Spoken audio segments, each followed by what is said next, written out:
Élections législatives ce lundi au Sri Lanka. Plus de 15 millions d'électeurs doivent renouveler les 225 sièges du Parlement.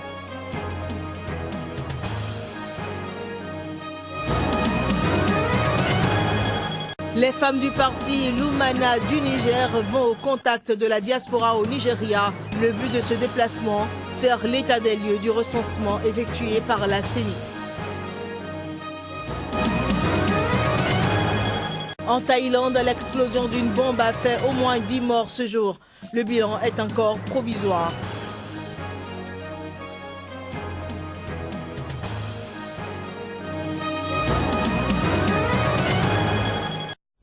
Bonsoir chez vous, bienvenue dans ce journal. La délégation conduite par la présidente nationale des femmes du parti Lumana de l'ancien président de l'Assemblée nationale au Niger, Hama Amadou, est en visite dans les capitales des pays de la sous-région. Une manière pour elle de faire l'état des lieux après la tenue du recensement de la diaspora par les membres de la Commission électorale nationale indépendante, CENI. Reportage sur place signé notre correspondant Abdoulaye Issa. Quelques jours après la tenue du recensement électoral des Nigériens résidant à l'extérieur, recensement sous la supervision des membres de la Commission électorale nationale indépendante CENI, l'heure est au bilan pour les différents partis politiques. Le parti de l'ancien président de l'Assemblée nationale, Hama Amadou, sous la supervision de la présidente nationale des femmes de ce parti d'opposition, a saisi l'opportunité pour sillonner quelques capitales de la sous-région. Nous avons entamé une série de rencontres avec les femmes Lumana dans les différentes régions, d'abord du Niamey et ensuite du Niger et ensuite à l'extérieur. Vraiment, à Lumana, ce sont les femmes qui mènent le bateau et le président de l'Assemblée, son Excellence, l'ancien président, son Excellence Hama Amadou, président du parti Modern Falumana, à l'anniversaire du parti, il a eu à confier le parti aux femmes. Et je crois que ce n'est que justice, car aujourd'hui, si vous voyez, nous sommes plus nombreuses que les hommes. La présidente nationale des femmes de ce parti a saisi l'opportunité pour rappeler aux différents militants l'état de santé de ce parti. Par après, elle a rappelé également que le président de ce parti, qui en ce moment ne se trouve pas au Niger, sera très bientôt parmi eux. On reste Lumana, malgré l'absence de notre président, nous sommes là, présentes comme un seul homme. Le président Hama Amadou sera au Niger et le président Hama Amadou sera notre candidat. Et il sera là au moment opportun. Il sera là au moment opportun. C'est des stratégies, nous n'avons pas besoin, on n'a pas peur. Vous connaissez le Lumana. Le Lumana Africa, c'est le parti qui n'a jamais eu peur et qui n'a peur de personne, d'aucun parti politique. Aboubakar Shekau a démenti dimanche avoir été tué ou remplacé à la tête du groupe islamiste Boko Haram, comme l'avait laissé entendre le président tchadien, l'accusant lui et le président nigérian de mensonges. Il dit toute sa gratitude à Allah, grâce à lui, eh bien, il n'a pas disparu et qu'il ne mourra pas avant que son heure soit arrivée au bon vouloir de Allah. Aboubakar Shekau se vante ainsi dans un enregistrement audio diffusé dimanche sur les réseaux sociaux. L'authenticité du message a été vérifiée par le groupe d'experts en renseignement SAIT et la voix figurant dans l'enregistrement est similaire à celle qui a pu être entendue sur les précédents messages d'Aboubacar Shekau.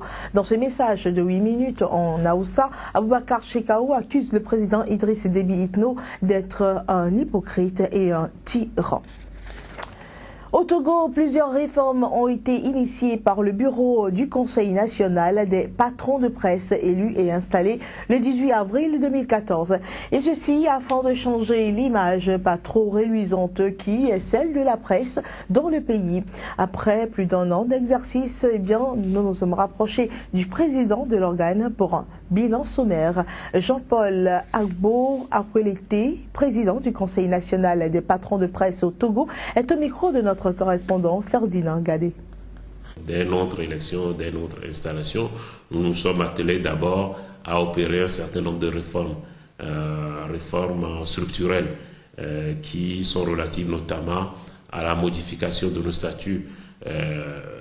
Il y a des faiblesses, des lacunes qui se sont avérées lors de la dernière Assemblée générale élective et nous avons voulu corriger ces lacunes dans nos statuts. Nous avons convoqué une Assemblée générale extraordinaire au cours de laquelle ces statuts ont été révisés pour les adapter aux réalités nouvelles et à l'époque moderne. Nous avons aussi doté l'organisation d'un règlement intérieur qui n'existait pas. Donc c'est ce que je peux appeler les réformes structurelles.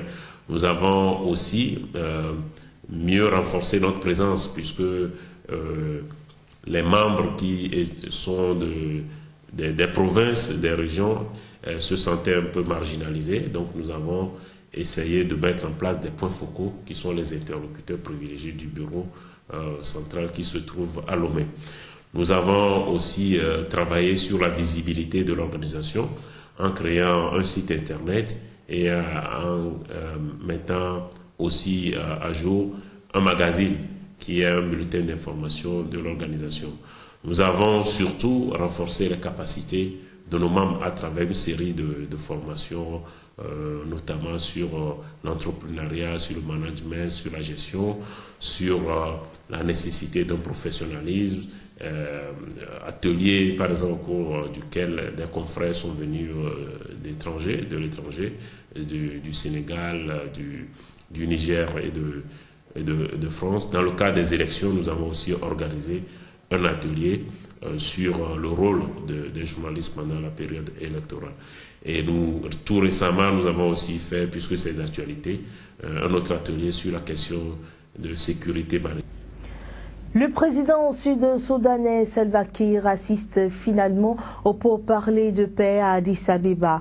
Dans le but bien sûr de mettre fin à la guerre civile, il est revenu sur une précédente décision, celle de ne pas s'y rendre. Les belligérants sont soumis à une forte pression internationale. Le gouvernement du Soudan du Sud et les rebelles ont jusqu'à ce lundi pour signer un accord afin de mettre fin à 20 mois de guerre civile qui a fait des dizaines de milliers de morts. Samedi, le gouvernement du Soudan du Sud a affirmé que le président Salva Kiir ne participerait pas directement à ces pourparlers et qu'il enverrait son vice-président à Addis Abeba. Mais dimanche, après des consultations avec les leaders régionaux qui sont déjà arrivés à Addis Abeba, il a décidé de s'y rendre en personne. Je n'avais pas prévu d'y aller, mais les récents changements m'y ont poussé. C'est pour ça que j'ai convoqué cette réunion ce matin pour informer le peuple de ce qui a changé dans l'accord de vendredi. Même si je ne suis pas content, je dois faire acte de présence parce que si je n'y vais pas, des mauvaises langues iront dire que je suis celui qui empêche un accord de paix d'être signé. À Juba, le ministre des Affaires gouvernementales a toutefois indiqué que bien que Salva Kiir se rendrait dans la capitale de l'Éthiopie voisine, il ne serait pas possible de signer un accord de paix complet tant que toutes les factions rebelles ne seraient pas présentes à la table de négociation. En début de semaine, plusieurs chefs rebelles, dont Peter Gadet, chef de guerre frappé début juillet par des sanctions de l'ONU, avait annoncé faire scission de la rébellion. Un accord de paix non soutenable ne peut pas être signé. Il faut signer quelque chose si on est d'accord. Si on signe aujourd'hui et on repart en guerre demain, qu'est-ce qu'on y gagne? Regardez le groupe qui s'est séparé de Riek Machar, le groupe des généraux. Ils disent que même si un accord est signé avec Riek Machar, ils ne le respecteront pas et continueront de se battre. Si cet accord n'est pas respecté, quel est l'intérêt? Des diplomates ont mis en garde contre tout échec dans la signature d'un accord de pays, menaçant les parties rivales de conséquences sérieuses. Il faut dire que la guerre civile au Soudan du Sud a débuté en décembre 2013, lorsque Salva Kiir a accusé son vice-président Riek Machar de fomenter un coup d'État. Les violences à forte connotation ethnique ont fait depuis lors des dizaines de milliers de morts, avec de terribles atrocités contre les civils dans un pays déjà accablé par la pauvreté. Les électeurs sri-lankais ont voté ce lundi à l'occasion d'élections législatives. Un peu plus de 15 millions d'électeurs sont appelés à renouveler les 225 sièges du Parlement. Les bureaux de vote ont fermé et la sécurité a été renforcée avec le déploiement de 74 000 policiers et membres des forces paramilitaires. Le président avait ordonné fin juin la dissolution du Parlement, ouvrant ainsi la voie à une élection anticipée 10 mois avant la date prévue. Les résultats sont attendus mardi prochain. Puis l'île de Kos, à quelques kilomètres de Bodrum, en Turquie, enregistre un flux débordant de demandeurs d'asile. Porte d'entrée de l'Union européenne, Kos doit se préparer à en accueillir davantage, car des dizaines de migrants attendent pour embarquer sur des bateaux gonflables afin de s'y rendre. Depuis le début de l'année, de nombreux réfugiés fuyant la guerre en Syrie ou le chaos afghan tentent la traversée de nuit entre la Turquie et les îles grecques. Connu jusqu'à présent pour ses nuits agitées, ses bars et ses hôtels pris d'assaut l'été par les touristes étrangers, Bodrum, surnommé le Saint-Tropez turc, vit depuis un an au rythme incessant des embarcations de misère. Et pour cause, à 5 km des plages turques se trouve l'Eldorado des migrants, l'île de Kos, première porte d'entrée vers l'Europe.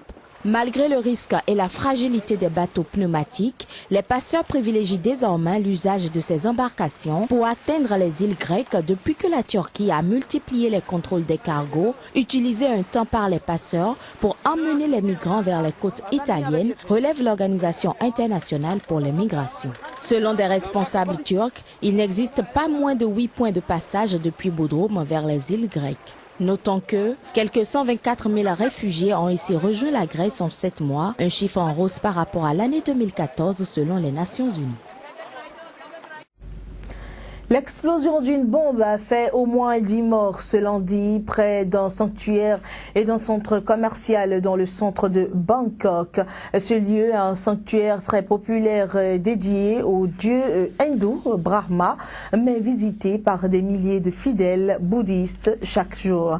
Il est situé sur l'une des plus grandes avenues du centre de Bangkok. De nombreuses forces de police et ambulances étaient présentes sur les lieux après l'explosion de la bombe. Voilà qui vient mettre un terme à cette édition, mesdames et messieurs. Merci pour votre aimable attention. Restez donc en compagnie des programmes de SICA. À bientôt.